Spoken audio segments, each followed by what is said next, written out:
So, the ultimate question, I feel like we have all had that exact moment, Oh, absolutely. You're Yeah. just lying in bed, staring up at the ceiling, or maybe you're out camping somewhere, looking at a sky completely full of stars, Yeah. and the sheer weight of it just hits you. You just have to ask, are we alone? It is entirely the question. I mean, it's arguably the driving force behind a huge chunk of human philosophy, religion, and really for the last century or so, some incredibly hard data-driven science. And that is exactly what we are digging into today, because this question has shifted gears massively over time. It really has. It used to just be, guys in togas arguing over wine in ancient Greece about whether other worlds existed.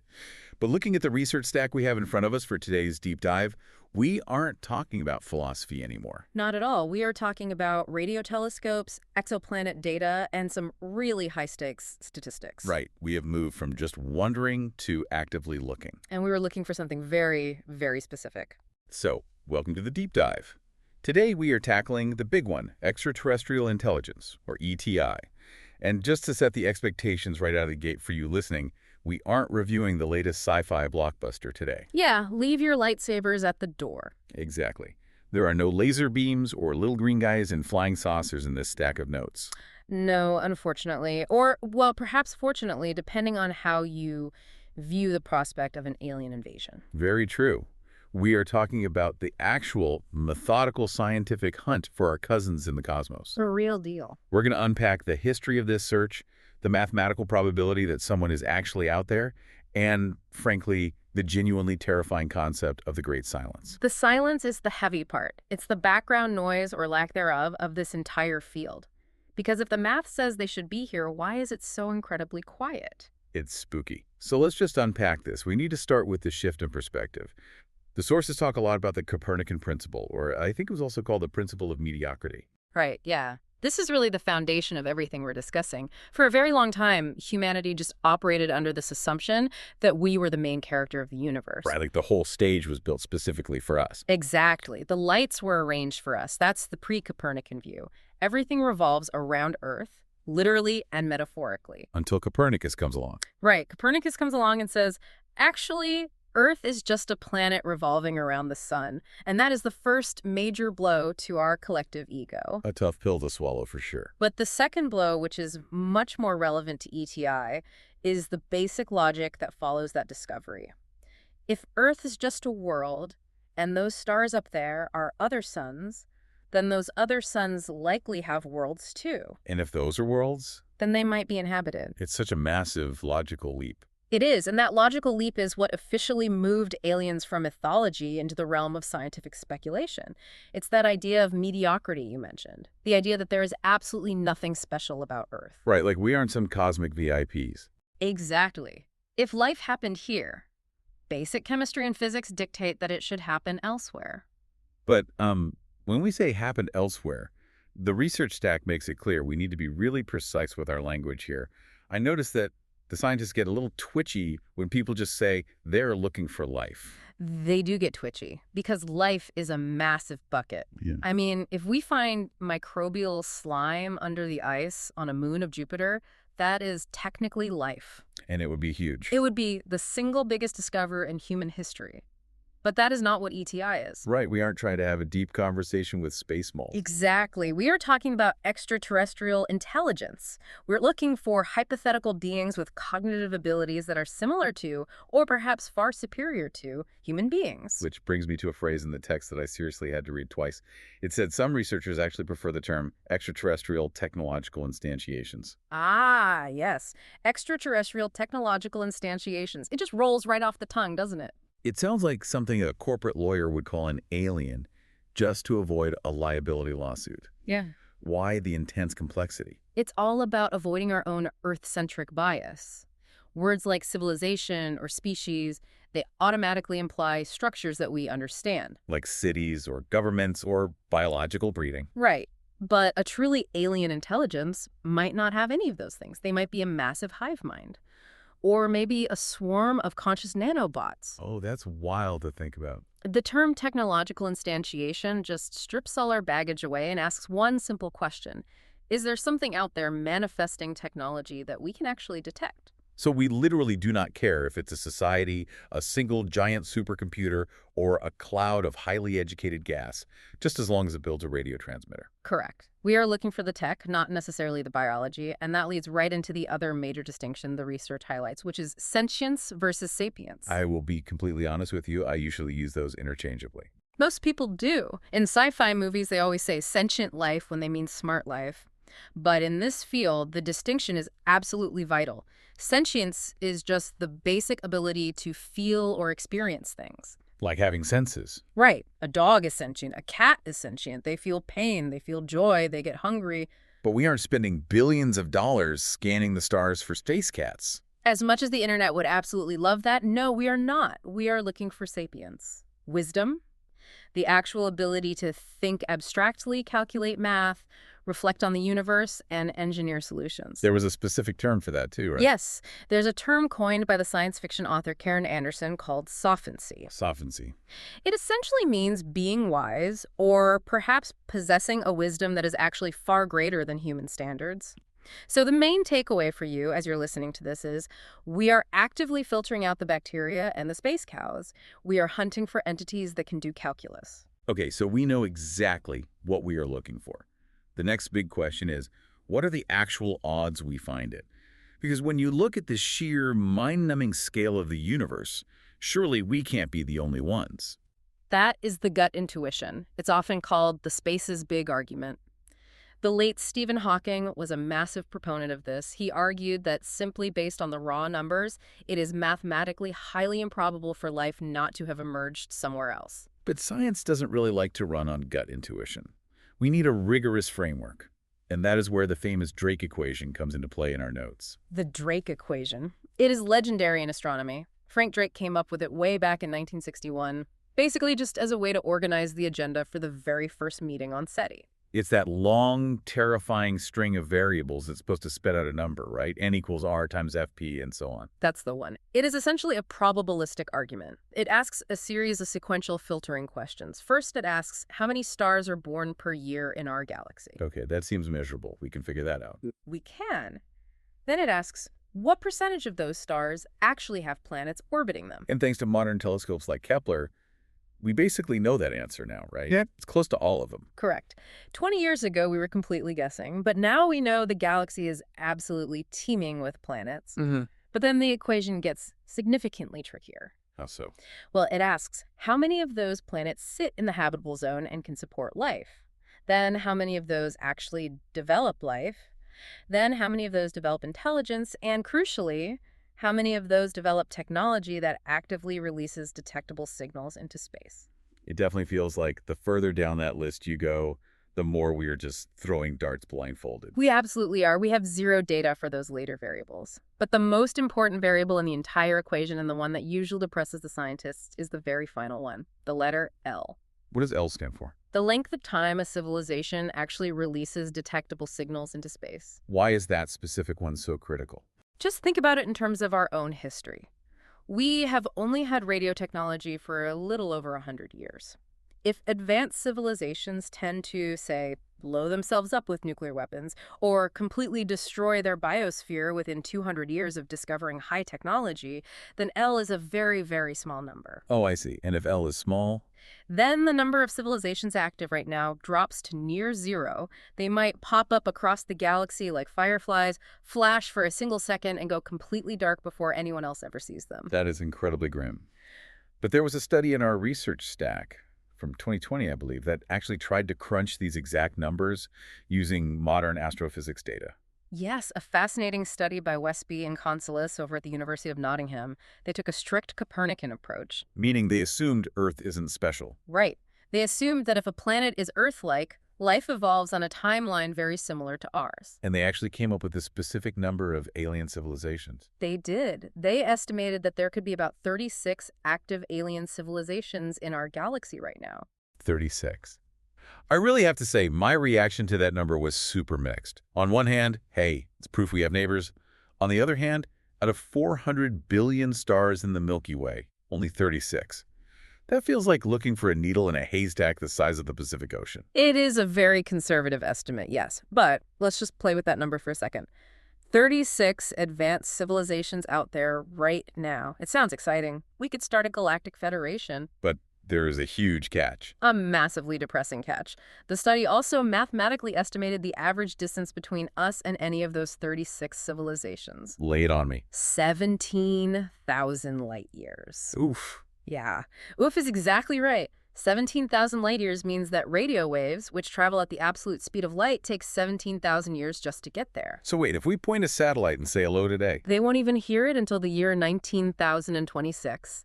And if they reply immediately, we get the text message back 34,000 years from right now. assuming human beings are even still here to check the inbox.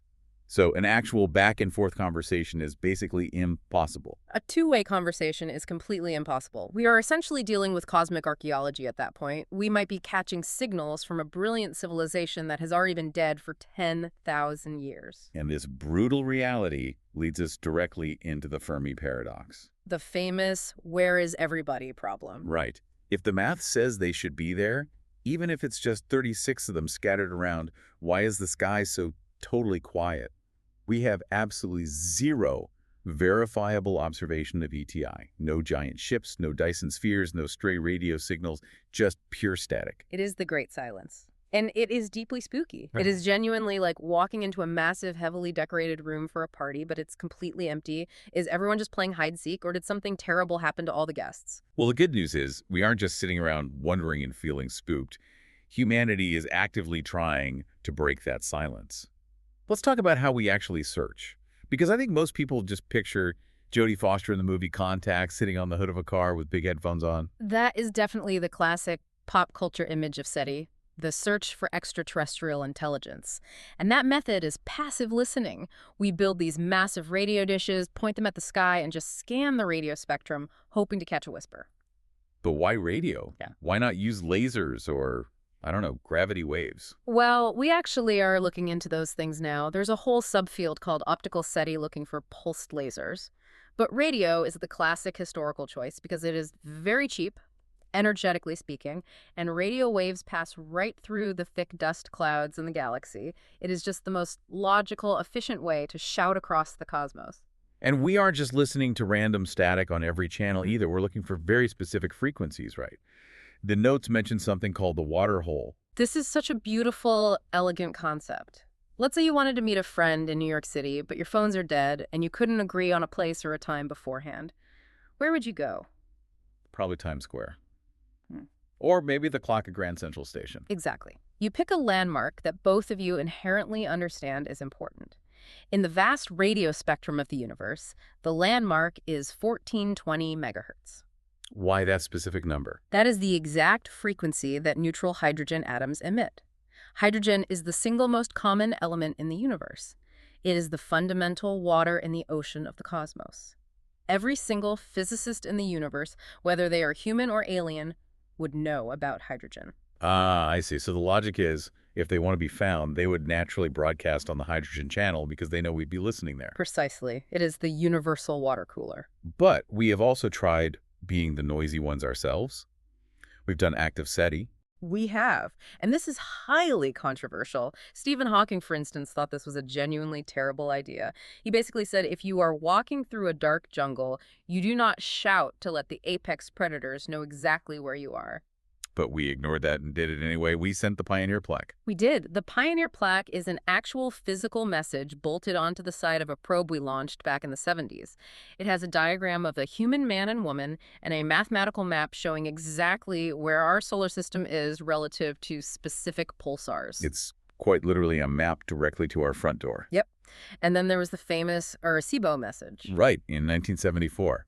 Frank Drake and Carl Sagan composed that one. It was a powerful radio signal beamed directly at the M13 star cluster. It essentially counts from 1 to 10, shows the atomic numbers for the elements of life, a pixelated graphic of our DNA double helix, and a little stick figure of a human. Have we heard anything back from that one?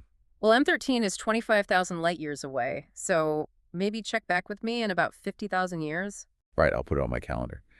But we have had moments where we actually thought we heard something answering back. The source material highlights the very famous WOW signal. Oh, the WOW signal. August 1977. the Big Ear Radio Telescope in Ohio. What exactly happened there? Because this is the one that every single documentary always cites. The telescope was scanning that exact water hole frequency we just talked about, 1420 megahertz, and suddenly the data spiked. It hit a massive intensity, roughly 30 times stronger than the normal background noise of space. That's a huge jump. It was, and it lasted for exactly 72 seconds, which happens to be exactly how long that specific telescope could track a fixed point in the deep sky as the Earth naturally turned. So it was incredibly loud, and it was perfectly placed on the hydrogen channel. It looked completely perfect, it was narrowband, it was incredibly strong, and it clearly originated from deep space. The astronomer on duty, Jerry Amon, was so utterly shocked by the printout that he grabbed a red pen, circled the data code, and wrote "wow" in the margin. But we went back the very next day to listen again. Absolute silence. We have pointed telescopes back at that exact spot hundreds of times since. Complete silence. That is the ultimate frustration of the scientific method. If you can't replicate it, it isn't proof. It just becomes a really cool ghost story. Exactly. And we have had much more recent false alarms, too. Do you remember the massive news cycle about the Chinese telescope FAST back in 2022? I do remember that. FAST is that absolutely massive dish built into a natural basin in China. They reported some very suspicious signals that they thought might actually be alien civilizations. The internet completely went wild over that. But context is everything in this field. Dan Wertheimer, who is a chief scientist for SETI, looked closely at the data. His conclusion was totally definitive. It was radio frequency interference. RFI. So wait, it was just us? It was just us. It could be a random cell phone tower, a poorly shielded microwave oven in the break room, or a rogue satellite passing overhead. We are constantly polluting our own sky with radio noise. Trying to find a delicate alien signal right now is like trying to hear a single whisper across a packed football stadium while everyone else is screaming. That makes sense. So no smoking gun yet, but surely the government knows something we don't. We just had those huge hearings in 2023. The UAP hearings. That was definitely a cultural shift, having actual lawmakers openly discussing unidentified anomalous phenomena in front of cameras. But it is really important to distinguish what is happening there, and our sources are very clear on this. Right. We are just looking at the official reporting here, completely neutrally. Exactly. The government's primary concern in those hearings is strictly national security. They are worried about unauthorized drones, next-generation spycraft, and foreign adversaries penetrating our airspace. They are not necessarily confirming the existence of ETI. But what is their actual official stance on aliens? Officially, the White House stance, and this goes all the way back to a formal statement in 2011, is that there is absolutely no evidence of extraterrestrial contact. But the simple fact that Congress is even holding these public hearings shows how the topic is rapidly moving from fringe conspiracy to mainstream political discourse. Now, I want to pivot to what I honestly think is the most mind-bending part of our entire research stack today. Yeah. The idea that we have been looking for the totally wrong thing this whole time. Oh, the post-biological hypothesis? Yes. Yeah. Because we naturally always picture aliens as biological creatures. You know, gray guys, big black eyes, maybe some tentacles if the movie director is feeling creative. Right. Flesh and blood beings. But leading experts like the astronomer Royal Martin Rees or astrophysicist Mario Livio strongly suggest that assumption is incredibly naive. Yeah. Just think about our own rapid human history. We developed primitive radio astronomy roughly 100 years ago. How long until we develop truly super intelligent, self-replicating AI? Honestly, maybe another 50 years, 100 tops. Exactly. The window of time where a civilization is purely biological and actively communicating in space is incredibly tiny. It is a cosmic blip. As soon as we invent the supermachines, the machines will likely completely take over the exploration of the galaxy. Because biology is just too fragile for space. We need pressurized air, clean water, highly specific temperatures. Machines don't need any of that. Correct. So if an alien civilization manages to survive its own technological adolescence without destroying itself, it almost certainly transitions into a purely machine-based intelligence. They could build autonomous probes that easily last for billions of years in the vacuum of space. So those 36 active civilizations we talked about earlier from the Nottingham study, they might not be actual people living in alien cities. They might just be 36 silent super servers quietly orbiting a black hole somewhere. Or 36 dormant automated probes just sitting on asteroids waiting to detect a radio signal. And this perfectly connects to the Kardashev scale mentioned in the sources. Refresh me and the listener on that one. I know it deals with how we measure a civilization's energy consumption. Right. The Kardashev scale categorizes civilizations by their total energy use. A Type I civilization controls all the available energy of its entire home planet. Think of that like a basic campfire. Humanity is barely even a campfire yet. We aren't even a full Type 1. Okay, so what is a Type 2? A Type 2 civilization controls the entire energy output of its host star. Think of a Dyson sphere, which is a hypothetical massive shell built completely around a sun to harvest every ounce of its energy. That is essentially a nuclear reactor the exact size of a solar system. And that is just staggering. And Type 3? Type 3 controls the energy of an entire galaxy. They are harvesting the raw power of billions of stars simultaneously. And a Type 3 civilization definitely wouldn't be worried about growing wheat crops or breathing oxygen. Not at all. They would likely be pure computation at that point. So if we ever do detect a verified signal, it is overwhelmingly likely to come from a machine, not a mortal biological creature. Which makes the entire idea of first contact even more complicated to wrap your head around. Let's just play this out. Let's say we do it. The signal finally comes in. It is absolutely verified by every telescope on Earth. What actually happens to us down here? This brings up what sociologists call ontological shock. The cultural, religious, and psychological impact on humanity would be completely shattering. The notes actually mention a specific historical analogy for this, the Columbian Exchange. Yeah, and it is a famously dark one. When the so-called Old World met the New World in 1492, it was not a polite, friendly cultural exchange of ideas. It was an absolute catastrophe for the receiving civilization. Right. Massive disease, brutal conquest, and total societal collapse. Exactly. So if humanity is the new world in this scenario, and a highly advanced Type 2 machine civilization suddenly shows up, the difference in technology would be so incredibly vast that conquest might not even be the right word for it. We might just be like ants standing in the way of a galactic highway construction project. That ties right into the dark forest theory, doesn't it? The terrifying idea that maybe the reason the universe is so silent is because everyone else is actively hiding, completely terrified of being noticed by the big predators. It is a very real, mathematically modeled possibility. But to be fair to the sources, there are optimists in the field too. Some scientists argue that aggression and expansion are purely primitive biological traits. A civilization that manages to survive for 1,000,000 years might have naturally evolved completely past the concept of war. We can certainly hope they are peaceful philosophers and not planet bulldozers. And speaking of hope, I absolutely have to mention the one lighter cultural note in our research stack, because not everyone on Earth is terrified of the dark forest. Yes. Some people are apparently ready to throw a welcome party. Ah, yes, the great state of New Mexico. They are completely ahead of the curve on this one. They really are. New Mexico officially declared a state holiday back in 2003, Extraterrestrial Culture Day, and they specifically set it for the second Tuesday of February every year. Right around Valentine's Day. Exactly. So while the rest of the world is stressing out buying roses and chocolates, New Mexico is out there officially celebrating our hypothetical cosmic neighbors. It really is a nice sentiment. It essentially says, hey, we are ready to be friends whenever you are. I really like that energy. Less of an Independence Day laser beam situation and more of a peaceful arrival situation. Let's definitely hope for arrival. So let's wrap this deep dive up. We have covered a massive amount of ground today.